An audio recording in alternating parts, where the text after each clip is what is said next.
नमस्कार, शाम के 6 बजने को हैं। आप देख रहे हैं हल्ला बोल। आपके साथ मैं हूं चित्रा त्रिपाठी। सुप्रीम फटकार, क्या होगा अस्पताल में सुधार, इसको लेकर हल्ला बोल में कई खास मेहमानों के साथ हम बहस करने वाले हैं। लेकिन उसके पहले इस वक्त की बड़ी खबर का सीधे रुख करेंगे। मरकज मामले का आरोपी मौलाना साद विवाद के बाद आज पहली बार नजर आया है। दिल्ली के जाकिर नगर वेस्ट इलाके में अबू बकर मस्जिद में मौलाना साद ने जुम्मे की नमाज अदा की है। वो दोपहर के वक्त मस्जिद में आया और थोड़ी देर रुककर वापस चला गया। दिल्ली में दिखा है मरकज केस का आरोपी मौलाना साद। आपको बता दें, उससे दिल्ली पुलिस को करनी है पूछताछ, अहम जानकारियां हासिल करनी है। लेकिन इतने दिनों के बाद, जो कि निजामुद्दीन मरकज मामले में आरोपी है, पहली बार विवाद के बाद पहली बार नजर आए हैं मौलाना साद और मस्जिद में वो दिखा है। पुनीत शर्मा हमारे संवाददाता ज्यादा जानकारी के साथ जुड़ चुके हैं। पुनीत, मस्जिद में दिखा है मौलाना साद, और क्या जानकारी मिल रही है? पुलिस पहुंच पाई या नहीं मौलाना तक? देखिए, आपको बता दें चित्रा की जब से मरकज का पूरा मामला सामने आया तब से पुलिस और खासतौर से क्राइम ब्रांच मौलाना साद तक पहुंचने की कोशिश कर रही है। शुरुआत में बताया जा रहा था कि वो क्वारंटाइन है, कोरोना का टेस्ट हुआ है, लेकिन तमाम जानकारियां उन्होंने क्राइम ब्रांच तक पहुंचाई है। उनके वकील ने आज दोपहर लगभग 1 बजे के आसपास जाकिर नगर वेस्ट में अबू बकर मस्जिद जो है वहां पर बताया जा रहा है कि मौलाना साद आए थे और उन्होंने जुम्मे की जो नमाज है वो अता की। काफी देर वो वहां पर रुका, उसके बाद वो वहां से चले गए। हमारे सूत्र यही बता रहे हैं कि लगभग आधे घंटे से ज्यादा का वक्त मौलाना साद ने अबू बकर मस्जिद में बिताया था और उसके बाद वो वहां से चले गए थे।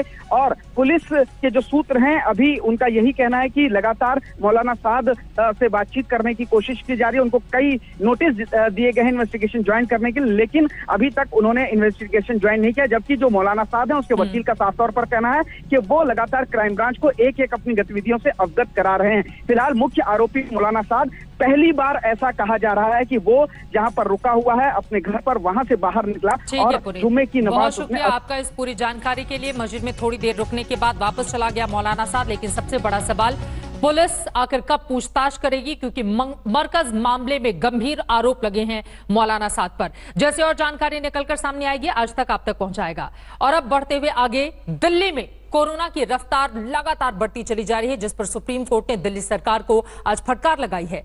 देश की सबसे बड़ी अदालत ने दिल्ली में अस्पतालों की हालत पर चिंता जताई है। पूछा है कि टेस्टिंग कम क्यों हो रहे हैं। सुप्रीम कोर्ट ने दिल्ली समेत देश के कई दूसरे राज्यों को भी बाकायदा नोटिस भेजा है।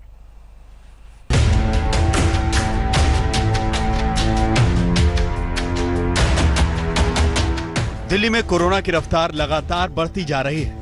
पिछले 5 दिनों में आंकड़ों पर नजर डालिए। 8 जून को 1282 मामले सामने आए, 9 जून को 1007 मामले, 10 जून को 1366 मामले, 11 जून को 1501 और 12 जून यानी आज 1877 नए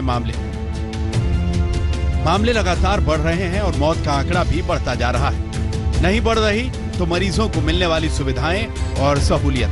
सरकारी अस्पतालों का बुरा हाल है, न मरीजों की कोई सुध ले रहा है, न ही लाशों की। देश की राजधानी में टेस्टिंग भी कम हो रही है। इन सब हालातों को लेकर देश की सबसे बड़ी अदालत ने सख्त टिप्पणी की। सुप्रीम कोर्ट ने केजरीवाल सरकार को नोटिस जारी कर दिया है। सुप्रीम कोर्ट ने कहा है और बड़े स्पष्ट शब्दों में कहा है कि दिल्ली की स्थिति भयावह है। कुछ प्रश्न भी सुप्रीम कोर्ट ने दिल्ली की सरकार से पूछा है। उन्होंने कहा है, जब एक तरह से रफ्तार के साथ कोविड आगे बढ़ रहा है, इस परिस्थिति में टेस्टिंग को कम करने की आवश्यकता क्या थी?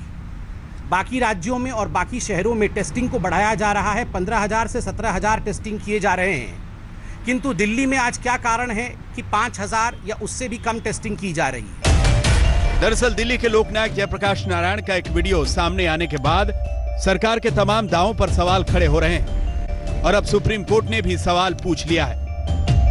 जो दिल्ली सरकार का डेडिकेटेड कोविड हॉस्पिटल है, बहुत ही दुख भरी तस्वीरें, दुख भरे वीडियो, इतने दिल दहलाने वाले वीडियो देखकर वास्तव में मन बहुत दुखी हुआ है कि आखिर दिल्ली सरकार कर क्या रही है। अरे भाई, डेथ हुई है, मैं मानता हूँ दुखद है डेथ को, परंतु तो ऐसे थोड़ा कि इसको सेंसेशनल बना के दिखाया जाए।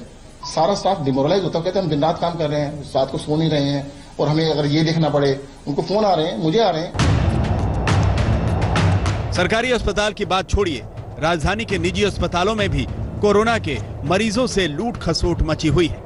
पहले तो बेड मिलने में परेशानी और मिल गया तो मनमाने पैसे वसूलने की कोशिश।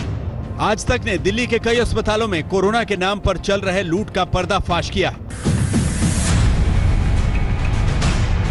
एडमिट कराना जगतपुरी से 3 दिन पहले पॉजिटिव आया था, सेल्फ क्वारंटाइन किया हुआ था। बेड नहीं है, हम मना कर रहे हैं, बेड नहीं है।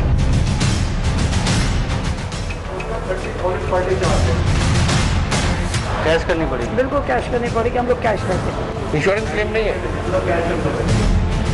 हम दिखाने की कोशिश कर रहे हैं कि ना तो सरकार के दिशा निर्देशों का पालन हो रहा है और ना ही उन पर नजर रखने के लिए सरकार ने कोई मैकेनिज्म तैयार किया है। हाँ, इस पूरे संकट और महामारी के बीच सियासत खूब हो रही है। दक्षिणी दिल्ली नगर निगम के चेयरमैन ने ये कहकर हड़कंप मचा दिया कि सरकार मौत के आंकड़े को छिपा रही है। कुल मिलाकर 2098 पूरे तीनों निगमों के अंदर 2098 डेथ हो चुकी हैं, तीनों निगमों के अंदर आज की डेट तक। और दिल्ली सरकार और मैं तो एक ही बात कहता हूं, हमारे जो आंकड़े हैं, हमारे पास जो वेरिफिकेशन सर्टिफिकेट है, सर्टिफिकेट किसका? डॉक्टर के द्वारा जो सर्टिफिकेट हमें दिया गया वो सर्टिफिकेट हमारे पास है, वो सर्टिफिकेट को मंगवा लिया जाए।